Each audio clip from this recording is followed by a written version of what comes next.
Diciembre de 1939. En una habitación de la planta alta del Palacio de Kensington, una anciana dama de compañía recoge varios cuadernos manuscritos del escritorio que perteneció a la princesa Luisa, muerta horas antes a los 91 años. Llueve sobre Londres con la cadencia plomiza de los inviernos de guerra. El papel huele a tabaco frío, a tinta vieja, a polvo de yeso, ese polvo blanco que durante décadas se posó sobre los muebles de la princesa escultora. La dama hojea una página, lee, vuelve a cerrar el cuaderno y lo guarda bajo el chal. En esa página hay una frase anotada con letra menuda que resume cuánto sabe. Durante 43 años de matrimonio, Luisa y su marido, el marqués de Lorne, no compartieron habitación de forma habitual. Una sola línea, una omisión doméstica, y, sin embargo, la puerta entera por donde se cuela la vida secreta de una princesa victoriana.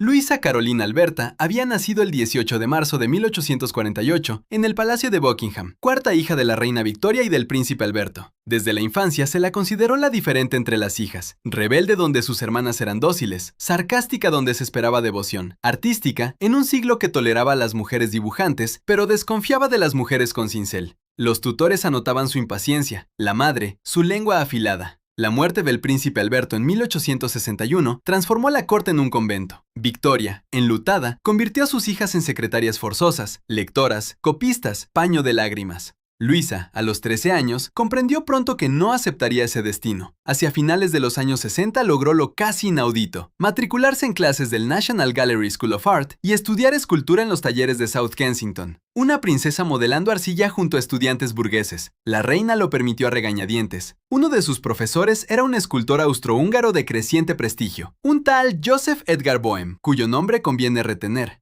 Mientras tanto, en los salones de Windsor se discutía el problema más urgente: ¿con quién casar a Luisa? Las cortes alemanas, agotadas por matrimonios consanguíneos, ya no ofrecían candidatos cómodos. Y entonces, hacia 1870, Victoria tomó una decisión sin precedentes en 3 siglos. Su hija se casaría con un súbdito británico, el marqués de Lorne. La corte murmuró. Nadie comprendió aún por qué la novia parecía extrañamente aliviada. La reina Victoria, hacia 1870, anuncia que Luisa se casará con un súbdito británico, el marqués de Lorne, una elección sin precedentes en 3 siglos. La corte murmura, y nadie comprende aún por qué la novia parece extrañamente aliviada. John Douglas Sutherland Campbell había nacido el 6 de agosto de 1845, heredero del ducado de Argyll, una de las casas más antiguas de Escocia. Educado en Eton y en Cambridge, hablaba varios idiomas, publicaba versos de corrección decente y mostraba en sociedad esa cortesía blanda que los victorianos confundían con elegancia. Era guapo de un modo lánguido, no bebía en exceso, no jugaba, no perseguía mujeres, y este último silencio, en los clubes de Pall Mall, ya empezaba a comentarse. La boda se celebró el 21 de marzo de 1871 en la capilla de San Jorge del Castillo de Windsor. Luisa, que había intervenido en el diseño de su propio vestido, entró del brazo de una madre todavía vestida de luto 10 años después de la muerte del príncipe Alberto. Los testigos describieron a la novia tranquila, casi divertida, al novio pálido. La dama de compañía, escribiendo medio siglo más tarde, recogió lo que otros sirvientes le habían contado sobre la noche de bodas en Claremont. Los aposentos estaban dispuestos en alas separadas. Las doncellas notaron que la cama del marqués no se deshizo. A la mañana siguiente, Luisa desayunó sola, leyendo. El patrón, anotó la dama, se fijó esa misma semana y no se rompió jamás. En los veranos siguientes, en el castillo de Inverarray, los criados observaron otra cosa. El marqués pasaba largas horas con jóvenes secretarios, con oficiales de visita, con un mayordomo escocés cuyo nombre la dama prefirió no consignar.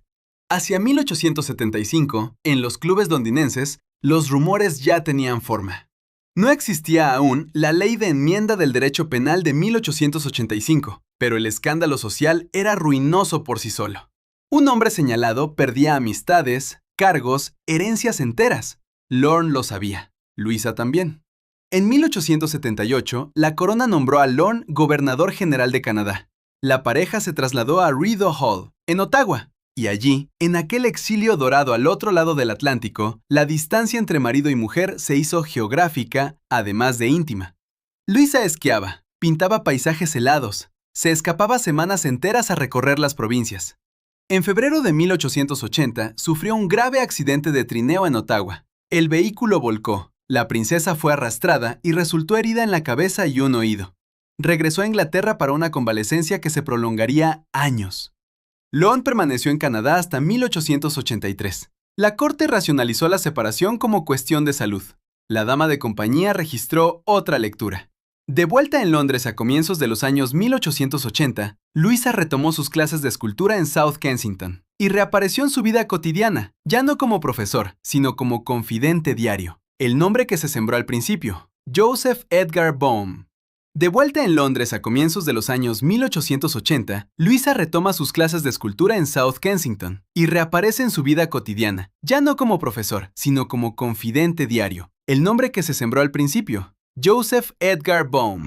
Nacido en Viena en 1834, hijo del grabador imperial de medallas, Boehm se había establecido en Inglaterra hacia 1862 y se había convertido, en pocos años, en el escultor predilecto de la reina Victoria. Su retrato de la soberana figuraba en monedas y bustos oficiales. Era hombre casado, padre de familia y mantenía un taller espacioso en Fulham Road, en South Kensington, donde recibía aprendices selectos.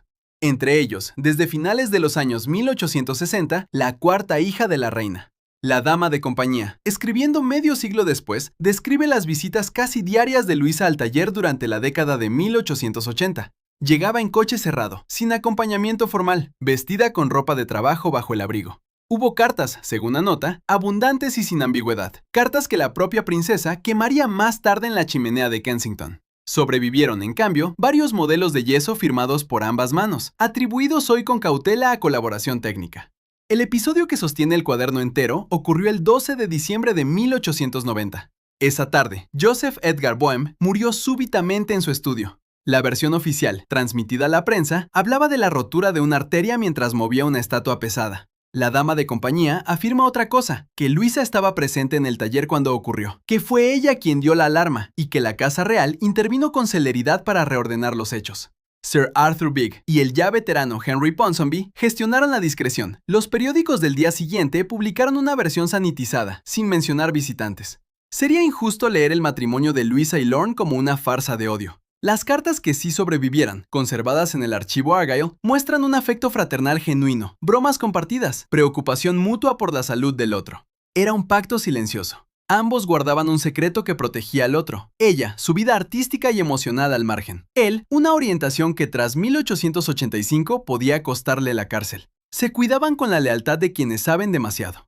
En 1893 se inauguró en Kensington Gardens la estatua de la reina Victoria esculpida por la propia Luisa, técnicamente solvente, públicamente celebrada y al mismo tiempo monumento privado al oficio aprendido junto a Boehm.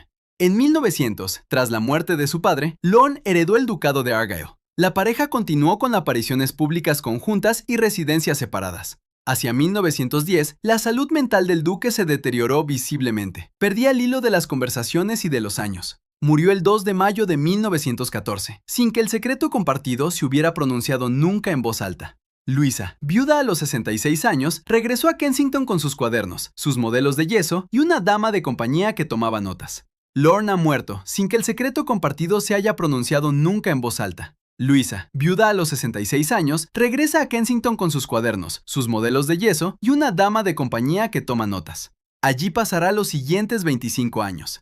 El jardín se llena de hojas que nadie barre con prisa. Los modelos de yeso, cubiertos con sábanas, se acumulan en las habitaciones traseras. La dama observa una rutina que se repite casi a diario. La princesa abre un cajón, saca un fajo de cartas, lee y después las quema en la chimenea sin comentario. Lo que esa escena revela, leída con distancia, no es represión ni vergüenza, es estrategia. El silencio de Luisa y Lorne no fue producto de la ignorancia victoriana sobre sus propias vidas, fue una arquitectura deliberada. Tras la ley de enmienda del derecho penal de 1885, una palabra mal colocada podía enviar a Lorne a prisión. Una insinuación pública sobre Boehm podía costarle a Luisa la repudiación de la corte y la pérdida de su asignación. El matrimonio vacío era, paradójicamente, el escudo de ambos. Y conviene decirlo, ese pacto también le dio a Luisa algo que ninguna de sus hermanas tuvo. Independencia económica, taller propio, formación profesional, opinión política, viajes en solitario.